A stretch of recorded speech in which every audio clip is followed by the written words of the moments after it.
풍성한 삶, 하나님의 은혜가 넘치는 삶은 빛나는 삶입니다.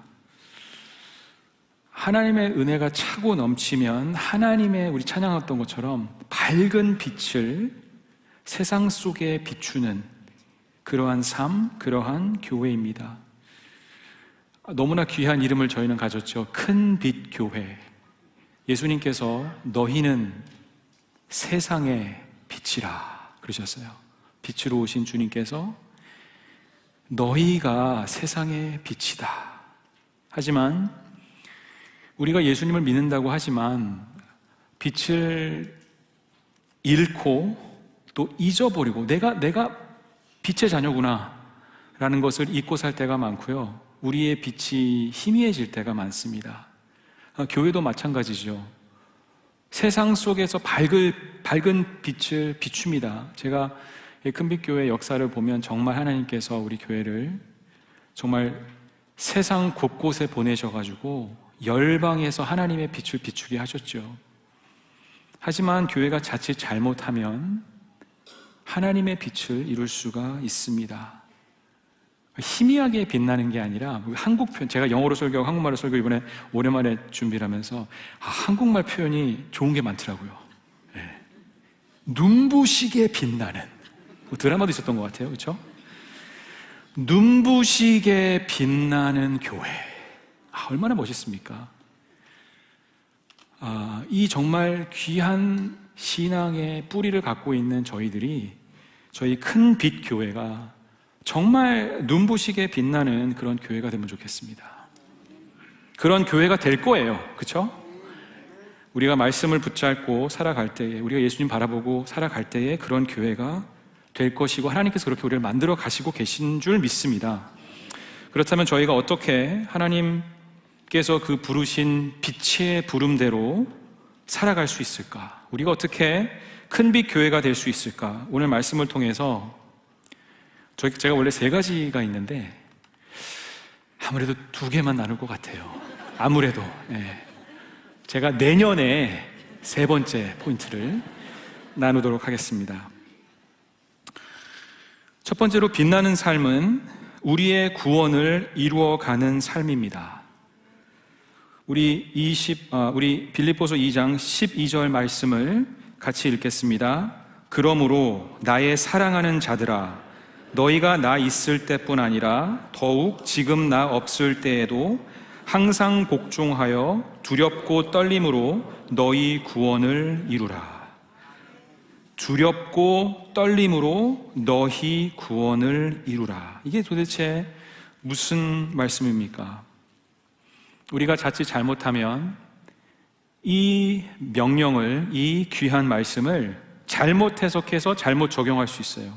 첫 번째로는 두려움과 떨림으로 너희 구원을 이루라는 말씀은 우리의 열심, 우리의 노력, 우리의 행위를 통한 구원을 이야기하는 것이 아닙니다. 하나님께서 구원은 해주셨는데 결국의 구원의 성취는 내가 메꿔야 하는, 내가 해내야 되는 그러한 압박감과 그러한 불안감, 하나님의 어떤 위협감, 하나님 심판하시면 어떡하지? 혹시라도 내가 잘 못 살아서 좀 덜 노력해서 하나님께서 나를 리젝트 하시면 어떡하지? 그런 불안감 속에 살라고 하신 말씀이 아닙니다. 빌립보서 1장 6절에 사도 바울이 이렇게 말을 하죠. 선한 일을 여러분 가운데서 시작하신 분께서, 그것은 여러분이 아니라 하나님이시죠. 하나님께서 그리스도 예수의 날까지, 예수님께 다시 오실 때까지 그 일, 여러분 안에 시작하신 그 구원을 완성하시리라고 바울은 나는 확신합니다 그랬어요. I'm confident, I'm so sure. 구원이 하나님께서 시작하신 것이고 하나님께서 완성할 것이라고 확증한다고 말씀을 전합니다. 히브리서 12장 2절에 예수님을 믿음의 주, 믿음의 근원이 되실 뿐만 아니라 우리의 믿음을 온전케 하실 분이라고 말씀을 하죠. 우리가 빌립보서 2장 12절을 따로 읽고 암송을 하면 안 되고요, 13절하고 같이 읽어야 돼요.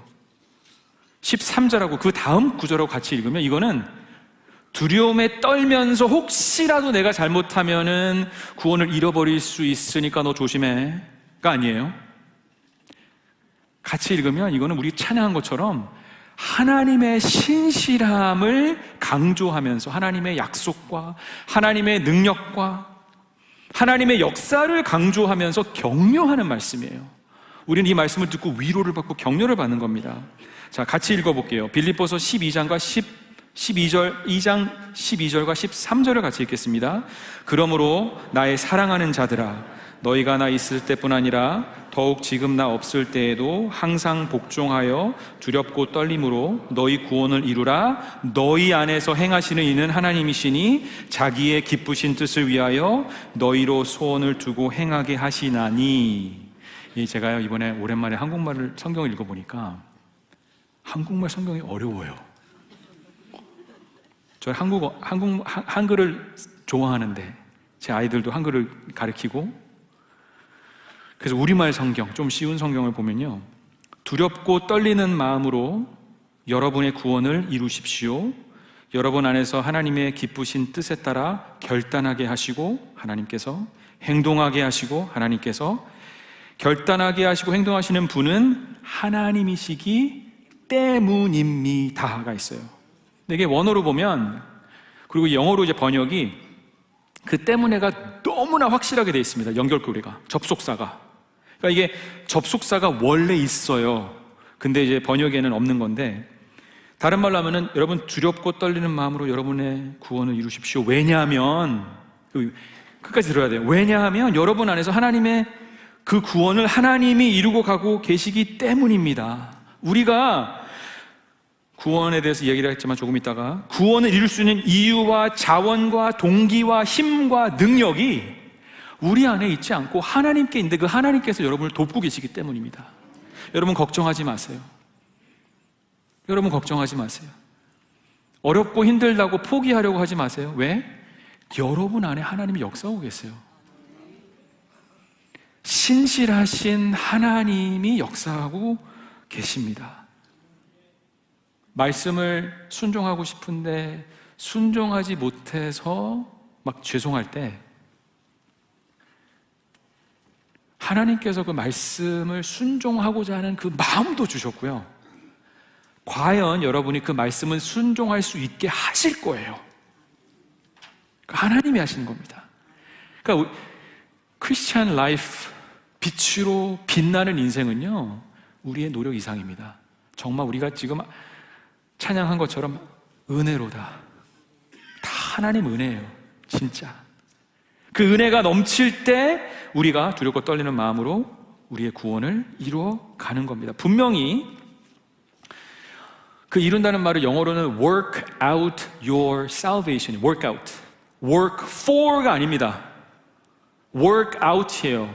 내가 이뤄내는 게 아니라 하나님이 시작하신 그 일을 동참하고 수고하는 거예요. 분명히 우리의 노력과 수고가 있습니다.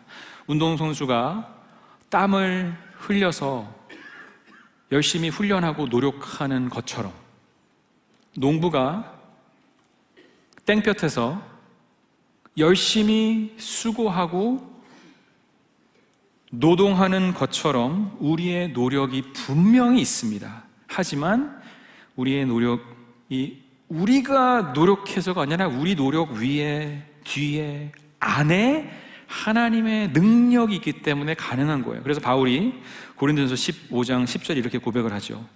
그러나 내가 나된 것은 하나님의 은혜로 된 것이니 내게 주신 그의 은혜가 헛되지 아니하여. 하나님의 은혜는 절대 헛되지 않습니다. 하나님이 계획하신 것 반드시 이루십니다. 하나님께서. 근데 바울은 또 이렇게 얘기하죠. 내가 모든 사도보다 더 많이 수고하였다 그랬어요. 내가 진짜 열심히 살았다. 진짜 열심히 사역했다. 진짜 열심히 섬기고 선교했다. 근데 또 이렇게 얘기를 하죠. 내가 한 것이 아니라 오직 나와 함께 하신 하나님의 은혜로다. 여러분, 이게 진정한 신앙인의 고백이 아닙니까? 다 열심히 한 다음에 주님 앞에 뭐라 그래요? 주님, 좀 무익한 종입니다. 주님이 정말 다 하셨습니다. 제가 주님이 안 도와주셨으면 전 중간에 분명히 포기했을 거예요. 하지만 주님이 저를 붙잡고 계셨기 때문에 제가 할 수 있었습니다. 그게 우리의 고백이죠. 하나님의 구원은 분명 하나님의 열심으로, 하나님의 신실하심으로 이루어 가십니다. 두 번째로, 두려움과 떨림으로 너희 구원을 이루라는 말씀은 개인의 구원을 말하는 것이 아닙니다. 이게 내가 죽어서 천국 가는 어떤 구원의 확신, Eternal Security를 얘기하는 게 아닙니다. 많은 경우 우리가 성경을 읽을 때 특히 이제 물론 서양 문화가 더 그렇죠. 개인주의가 강하기 때문에. 근데 우리가 북미에 살면서 우리도 너무 많이 익숙해 있죠.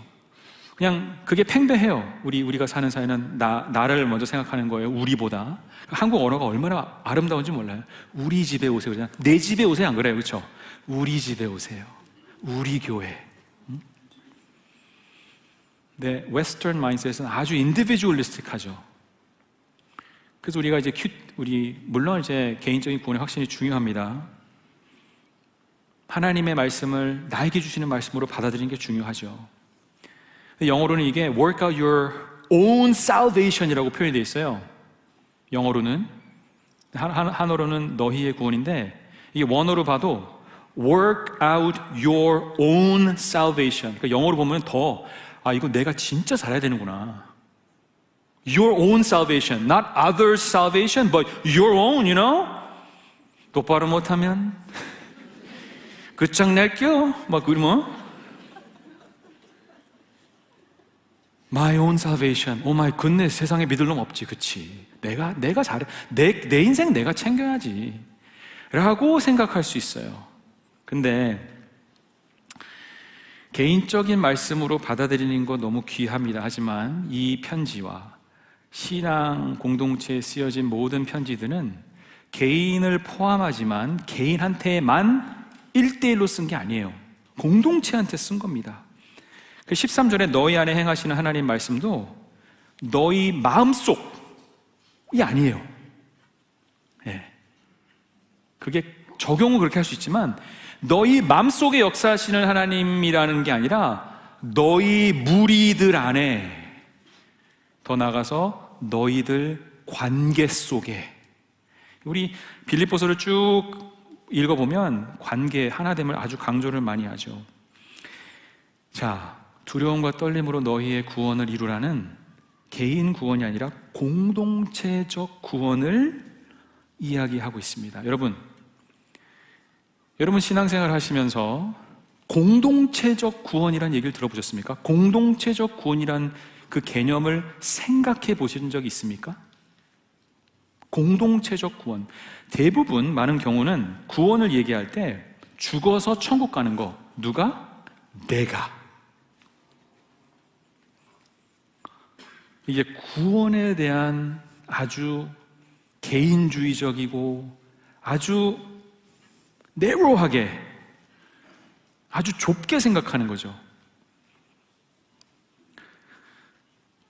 성경적으로 얘기를 하면 구원은 우리가 죽어서 천국 간다는 표현을 쓸 수도 있지만 성경을 보면 하나님의 구원은 하나님의 나라 천국이, heaven이 이 땅에 오는 거예요.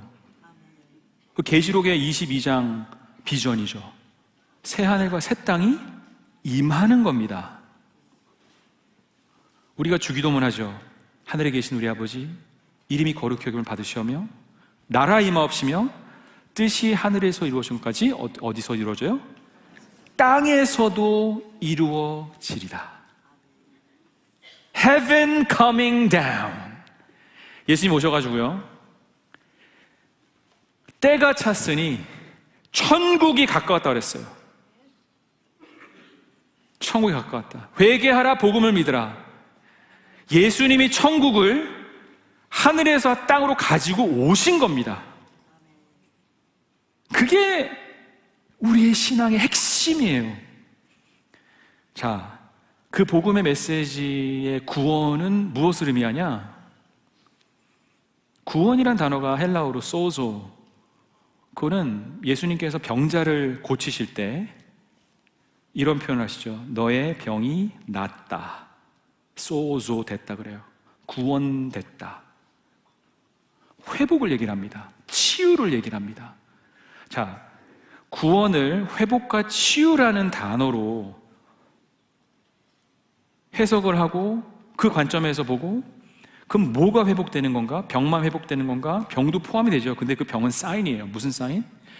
예수님을 통해서 하나님과 인간과의 어그러진 관계가 회복이 되고 인간과 인간 사이의 어그러진 관계가 회복이 되고 내 안에 어그러지고 깨어진 나의 자아가 하나님의 그 넘치는 사랑으로 회복이 되고 또 깨어진 이 피조 세계가 창조 질서가 예수 그리스도의 안에서 회복되는 게 구원입니다. 엄청난 거예요, 여러분. 구원은 예수 믿고 천당 가는 거 귀합니다.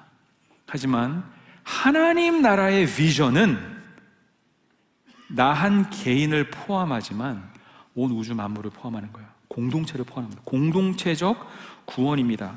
그래서 바울은 하나님의 선교의 비전을 에베소서 1장 10절에 이렇게 정리를 합니다.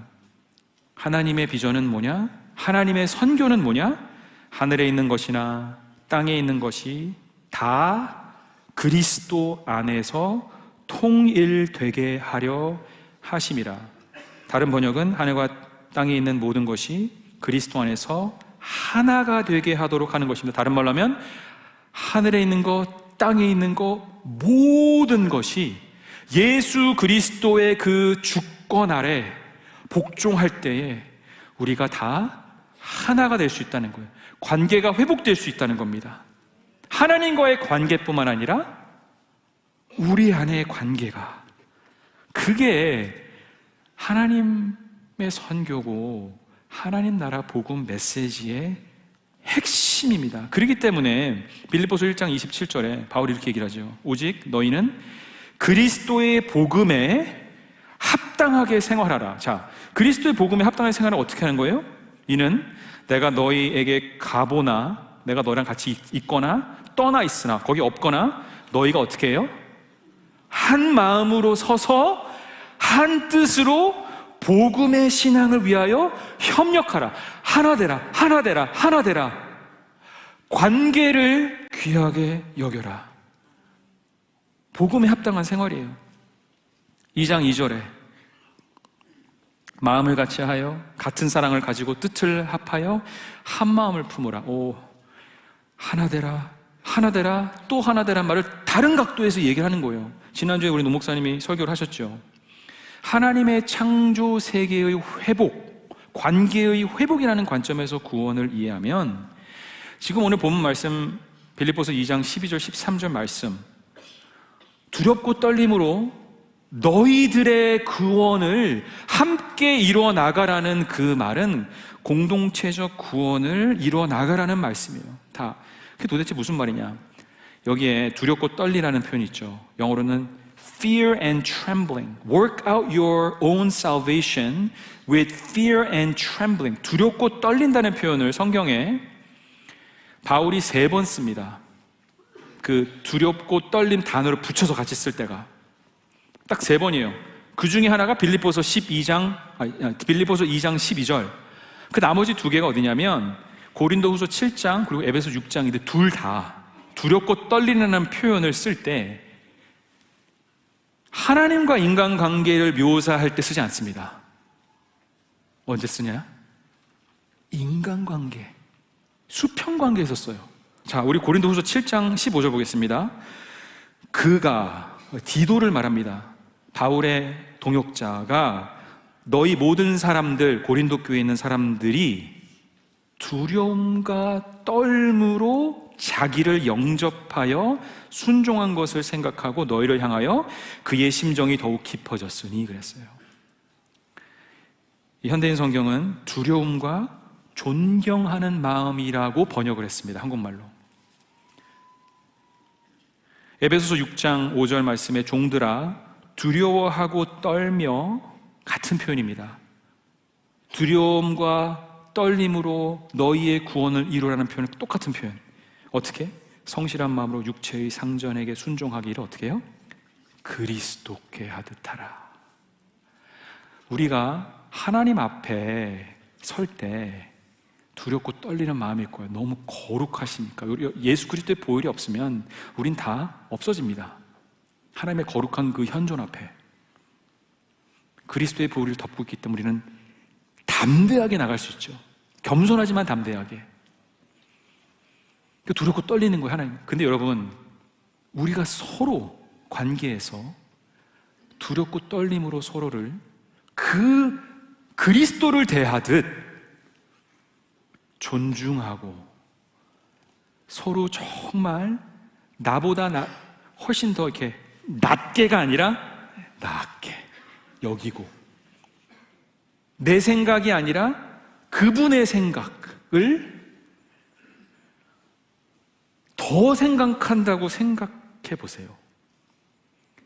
두렵고 떨리는 마음은 겸손한 마음이고요. 존경하는 마음입니다. 부부가 두렵고 떨리는 마음으로 결혼 생활을 한다고 해보세요. 아니 와이프가 두려워가지고 버들버들 떠는 게 아니라 그 두려움이 아니라 남편이 그냥 막 화를 내면 어떡할까 이게 아니라 상대방을 너무 사랑하고 존경해요. 근데 일방이 아니라 쌍방으로. 그거는 하나님 나라가 임한 겁니다. 그 결혼에, 그 가정에.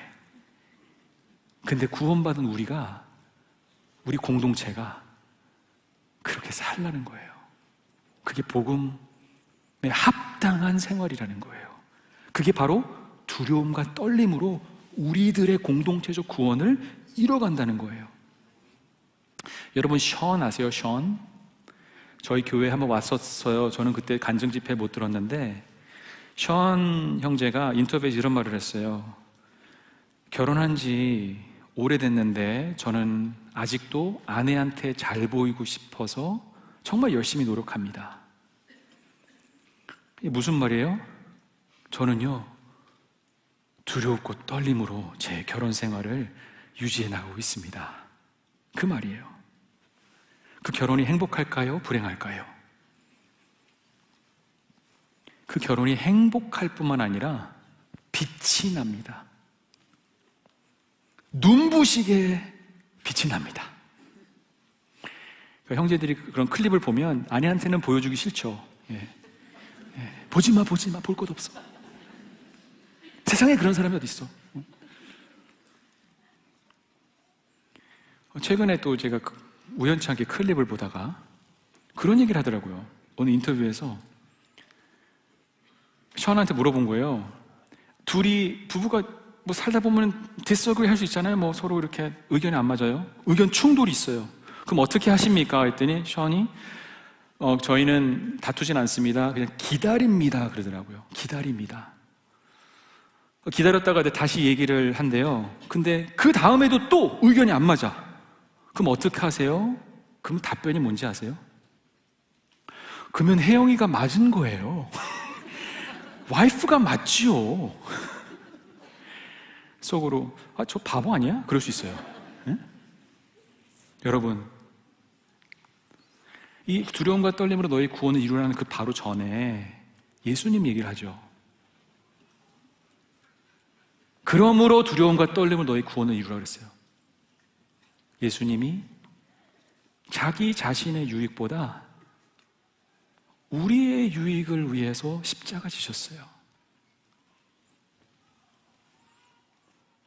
내가 더 앞서가려고 뭐 하다가 딴 사람 몇 사람 이렇게 발길질하고 가신 게 아니라 제자들의 발을 씻기시면서 십자가에 못 박혀 돌아가셨습니다.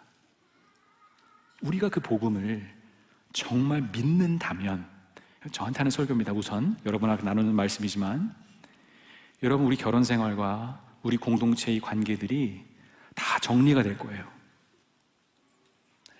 우린 다 션처럼 샤인할 거예요.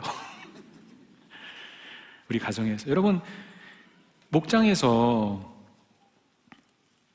목자와 목녀분들 너무 수고 많으시죠. 특히 한옥권은. 근데 그분들뿐 아니라 우리 목장의 멤버들이 서로 두려움과 떨림으로 공동체적 구원을 이루어 간다고 생각해 보세요. 상상만 해도 너무 익사이팅 하잖아요. 제가 목장 개편된다고 들었습니다. 영어권도 3년에 한 번 이렇게 저희가 새롭게 하려는데, 여러분, 목장 개편을 통해서 사람의 그런 어떤 멤버십 메이크업이 바뀌는 게 아니라 우리 속사람이 바뀌어야 돼요. 우리 마음속에 개혁이 먼저 있어야 됩니다. 목장 개편하는 동시에 어떻게? 두려움과 떨림으로 우리 공동체적 구원을 하나님의 은혜 가운데 이루어 나가는 거예요. 그렇게 되면 우리 가정과 우리 교회 공동체가 빛을 어떻게 안 발할 수 있습니까? 그렇게 눈부시게 하나님의 밝은 빛을 비추시는 저와 여러분 되기를 축원합니다. 제가 딱 한 포인트 얘기했는데 거의 맞춰야 될 분위기예요. 그렇죠? 어떻게 하면 좋을까요? 그러면 내년에 하나 하고 그 다음에 와서 또 하나를 해야 되나? 하나 더 해도 될까요? 네. 저기 지루하신 분들은 저기 화장실 가시는 척 하시면서 나가셔도 제가 오펜드 받지 않겠습니다. 자, 두 번째. 빛나는 삶은 모든 일을 원망과 시비가 없이 하는 삶입니다. 자, 이거는 제가 한국말 성경 번역을 더 좋아합니다. 왜냐하면 연결해서 잘 이렇게 써놨기 때문에 번역을 12절부터 14절 같이 읽어볼게요. 두렵고 떨림으로 너희 구원을 이루라. 너희 안에서 행하시는 이는 하나님이시니 자기의 기쁘신 뜻을 위하여 너희로 소원을 두고 행하게 하시나니 어떻게 해요? 모든 일을 원망과 시비가 없이 하라. 자, 바울이 너희들의 공동체적 구원을 두려움과 떨림으로 서로 정말 존중하면서 이뤄나가라. 왜냐면 너희 안에 역사하신 하나님이 그렇게 하실 거야. 그렇게 하시고 계셔. 너희 부부는 정말 아름다운 결혼 생활을 만들어낼 거야. 지금 너무 힘들지? 아니야. God is not done with you. 회복시켜 주실 거야. 공동체 안에 막 복잡한 관계들이 있어요. 그래서 막 원망과 시비가 막 그냥 막 마음속에서부터 그냥 이렇게 막 올라오는데 안 할 수 있는 능력을 하나님이 주신다는 약속이에요. 근데 구체적으로 우리가 두렵고 떨림으로 공동체적 구원을 이루어 나가는 거에 아주 구체적인 그리고 구체적인 권면을 모든 일을 원망과 시비가 없이 하라는 말씀으로 바울이 설명을 합니다. 다른 번역본은 무슨 일을 하든지 불평이나 분쟁 없이 하십시오. 여러분, 솔직하게 여러분 불평 한 번도 안 해보신 분 손 들어보세요. 웃지만 마시고. 제가 이번 주에 설교 이거 준비하면서 나는 얼마나 불평을 안 하나, 이 말씀을 지키고 사나. 제 가정에서 아내와 대화 가운데 그렇게 제가 불평을 많이 하는지 몰랐어요. 성화가 덜 돼서 그래요. 구원을 이루고 있으니 있어요. 아직 갈 길이 멉니다. 자, 불평, 컴플레인 하는 거 우리가 너무나 익숙합니다. 제가 이번에 설교 준비하면서 사전도 찾아보면서 준비를 했어요. 한국말을 제가 이제 확실하게 그래도 알아야 되니까. 이 사전적 의미를 보니까 불평은 어떤 일이나 사람에 대하여 마음에 들지 않는 사항을 말로 드러내어 표현하는 것입니다. 이건 뭐가 잘못됐어요. 그렇죠? 제가 에어 캐나다 한국 갔다 오면서 작년에 불편해가지고 불평을 했더니 퀘리에 300불 받았어요. 네. 그 컴플레인가 뭐가 나오더라고요. 네? 그럼 우리 불평 계속해야지. 네? 라고 적용을 하면 잘못된 거예요. 네. 사도행전 6장 1절에 보면 헬라파 유대인들이 자기의 과부들이 매일의 구제에 빠짐으로 히브리파 사람을 원망하니 컴플레인 했다 그랬어요. 초대교회. 헬라파 유대인들이 교회에 대한, 교회 지도자에 대한 원망과 불평을 늘어놓습니다. 근데 사도들은 그 원망과 불평을 무시하지 않고 지혜롭게 다뤘어요. 그래서 거기서 이제 새로운 지도자층이 생기죠. 지금 말로 하면 이제 우리 집사님들이 세워지는 겁니다. 안수 집사님들이.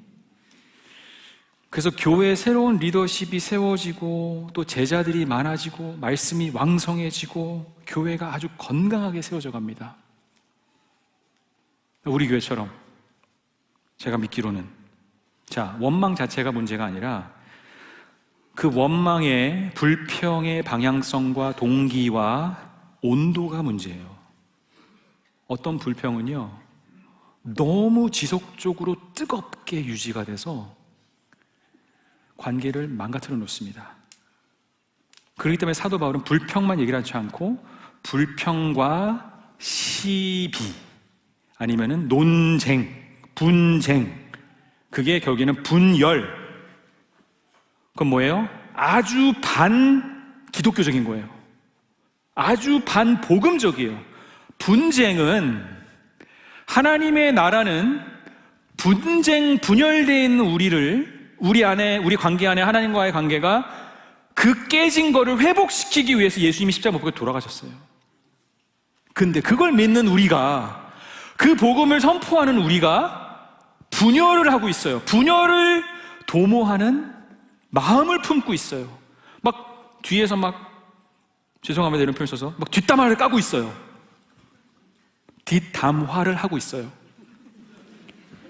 뒤에서 말을 하고 있어요. 그 사람이 없는데. 조금씩 관계에 금이 가기 시작합니다. 온도는요, 보이진 않지만 느낍니다. 그쵸?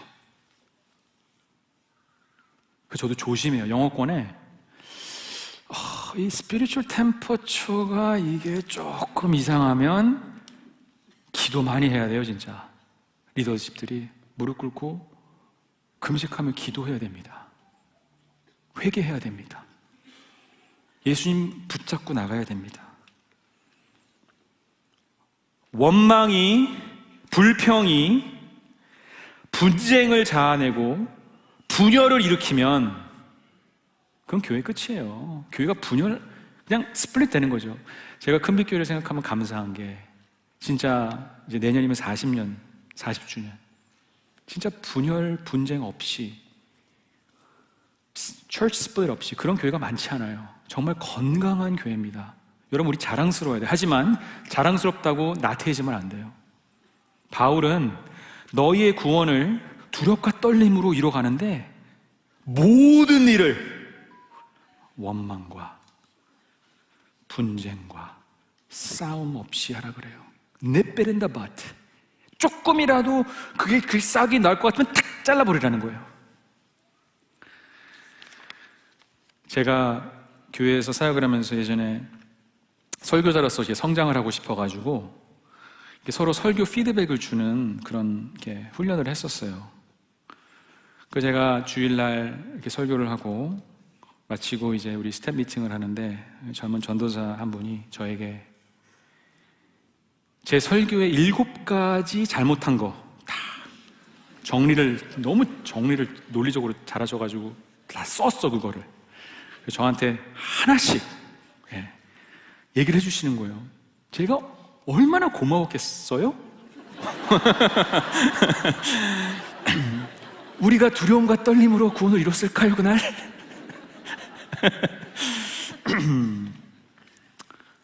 아주 마음이 어려웠습니다, 제가. 그래서 제가 깨달은 게, 이게 피드백을 줄 때 잘 줘야 되는구나. 의도는 좋으나 정말 상대방을 세워주는 게 아니면 조심해야죠. 예. 우리 큰빛교회 분들은 신사적이어서 그렇게는 안 하실 거예요. 뒤에서 수근수근 해도. 예. 근데 그것도 조심하라는 거예요. 제가 이제 제 아이들이 셋이 있는데, 제가 아이를 키우면서 하나님께서 가르쳐 주신 게, 아이들도 네가 존중해 줘야 된다. 함부로 말하지 마라. 내 형상으로 지은 애들이다. 그건 내가 너한테 잠깐 맡긴 거야. 그죠? 뭐 부부 생활하고 패ren팅 이거 애 키우면서 뭐 회개 엄청 하죠. 예, 실수 투정이니까. 내가 해주고 싶은 말이 10개가 있어요. 그럼 그거를 제가 조목조목 10개를 한꺼번에 이렇게 얘기를 해주면 우리 애가 무릎을 꿇고, 네, 아버님이 옳으십니다. 그러면서 순종을 할까요, 말까요? 우리의 관계가 너무 좋아질까요, 안 좋아질까요? 우리의 관계가 아주 어려워집니다. 내가 하고 싶은 말 10개가 있으면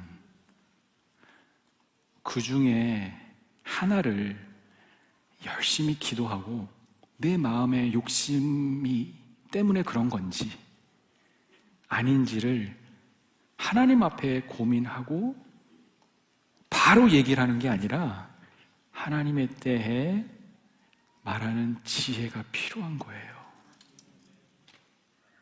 그게 두려움과 떨림으로 우리의 구원을 가정에서 이루어가는 겁니다. 여러분, 교회도 마찬가지죠. 뭐 영어권은 우리 뭐 주일에 한 200명 좀 더 모이니까. 그런데 한옥권은 너무 은혜가 넘쳐요, 진짜. 제가 그래서 노 목사님 진짜 행복하게 목회하시겠다. 야, 막 3번을 이렇게 주일날 은혜 넘치시겠다. 하지만 또 입이 많으니까 말이 엄청 많을 수도 있겠다. 네? 찬양만 하면 좋은데 이 한 입으로 뒷담화를 막 하고, 원망을 하고 막 그러면, 참 그거는 힘들겠다라는 생각을 하면서도 우리 교회는 안 그럴 거라는 믿음도 있습니다. 예. 자, 제가 설교가 길죠. 예. 거의 끝났어요. 저 세 번째 포인트는 안 할 겁니다. 자, 근데 왜 원망과 시비, 불평과 분쟁이 없이 모든 것을 하는 것이 중요하냐면, 바울은 선교적인 이유를 얘기를 합니다.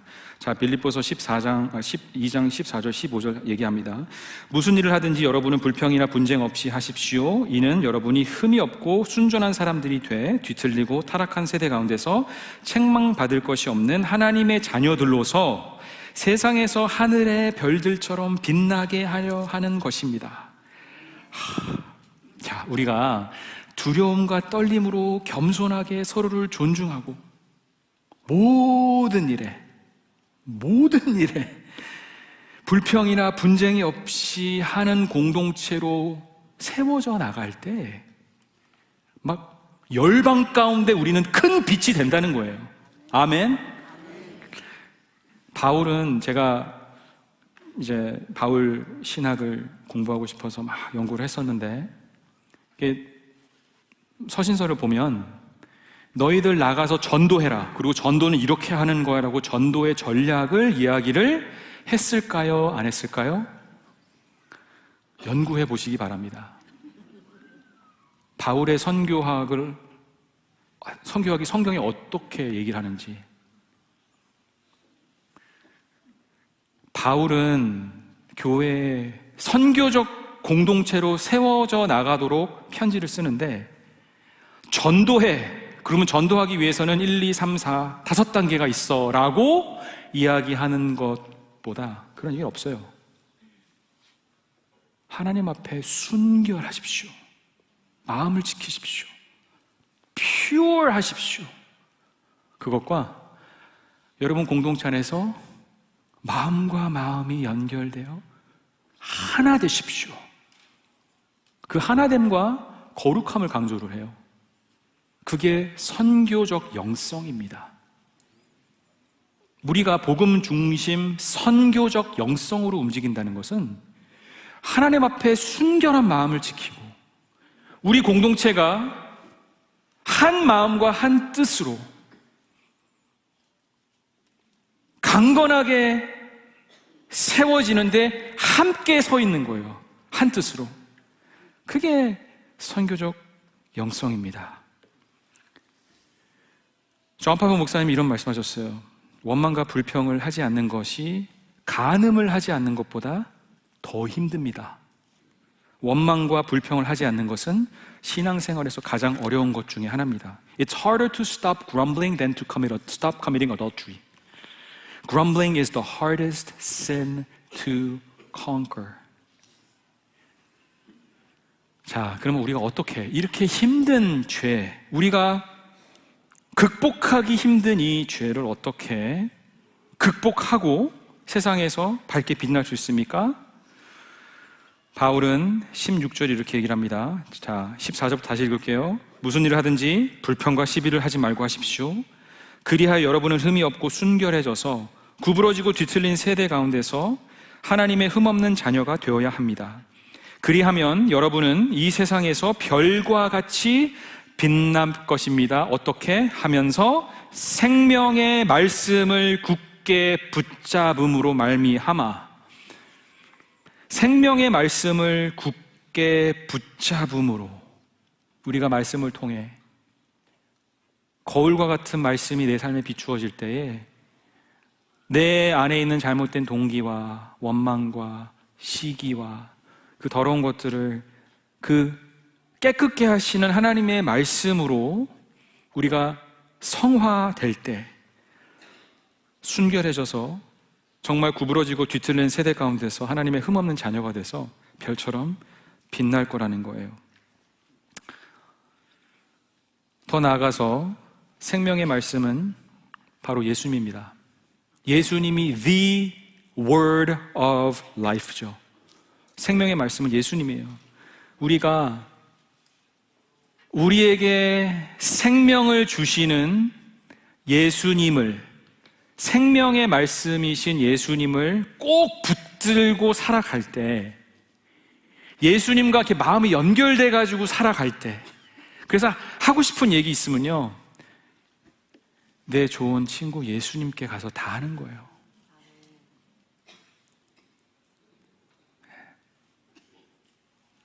그리고 그 원망과 시비 그런 거를 다 쏟아놓고 우리가 가정생활하고 교회생활 하는 거예요.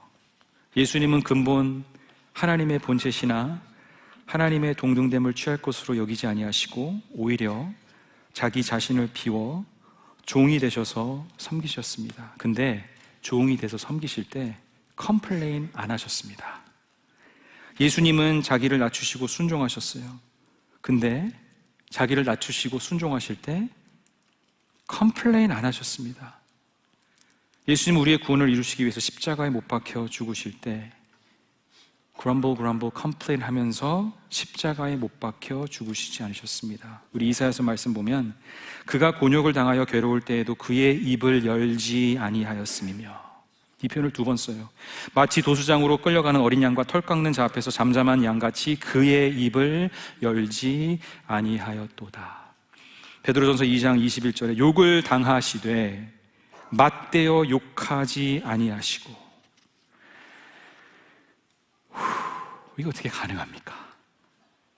예수님이니까 가능했지만 우리가 예수님을 믿는다면 우리한테도 이게 점점 더 가능해질 수 있다는 거예요. 어떻게? 우리의 힘이 아니라 우리 안에 강력하게 역사하시는 하나님, 또 우리는 하나님 말씀을 붙잡고 예수님을 붙잡고 살아갈 때 조금씩 더 정말 모든 일에 원망과 시비가 없이 할 수 있는 그러한 공동체, 그러한 가정, 그러한 사람들이 되어서 어두운 세상 속에서 별처럼 밝게 빛날 수 있다는 거예요. 수년 전에 우리 영어권 목회자들이 박지훈 목사님과 함께 식사를 할 수 있는 특권을 누린 적이 있습니다.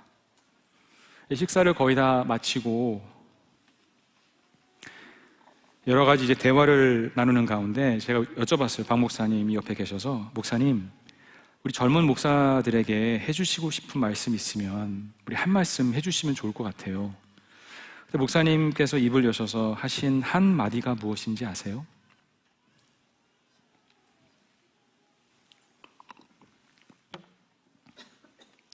인내, 그러셨어요. 인내하세요. 그러시면서 예전에 우리 박 목사님께서 한국영락교회에서 지휘자로 섬기실 때 우리 한국교회 성자시죠, 한경진 목사님과 함께 사역을 하시면서 겪으셨던 이야기를 나눠주셨습니다. 공동회의 때 한 성도님이 일어나셔가지고는 불평, 불만 다 털어놓고 막 시비를 거는 상황이에요. 그때 한경진 목사님께서 입을 여시지 않고 가만히 계시다가 그 입에서 갑자기 거품이 나오시더니 쓰러지셨대요. 인내하세요, 그러셨어요. 하고 싶은 말, 하고 싶은 일, 여러분 마음대로 다 한다고 목회를 잘하는 게 아닙니다. 기다려주고, 들어주고, 인내하고, 불평이 시비가 되고 분열이 되는 것을 막는 예수님의 십자가의 방법만이 하나님의 길이라는 것을 가르쳐 주셨어요. 그렇다고 우리 목사님들 거품 물게 하지는 마세요. 저희가 저희 가정에서, 저희 목장에서, 저희 사역팀에서 서로 기다려주고, 더 들어주고, 더 인내하고, 모든 일을 원망과 시비가 없이 한다면 그게 바로 Heaven on Earth, 하나님의 나라가 임한 겁니다. 두려움과 떨림으로 우리가 구원을 이뤄가는 겁니다. 그렇게 될 때 우리는 세상 속에서 눈부시게 빛날 거고요, 하나님께서는 영광 받으실 거고요, 열방의 민족들이 저거 뭐지? 나도 저 복음 믿고 싶네, 나도 저 복음 공동체에 들어가고 싶네, 그러한 큰빛 교회가 될 줄로 믿습니다. 그런 교회가 되기를, 또 그런 저희가 되기를 주님의 이름으로 축원합니다. 우리 함께 기도하겠습니다.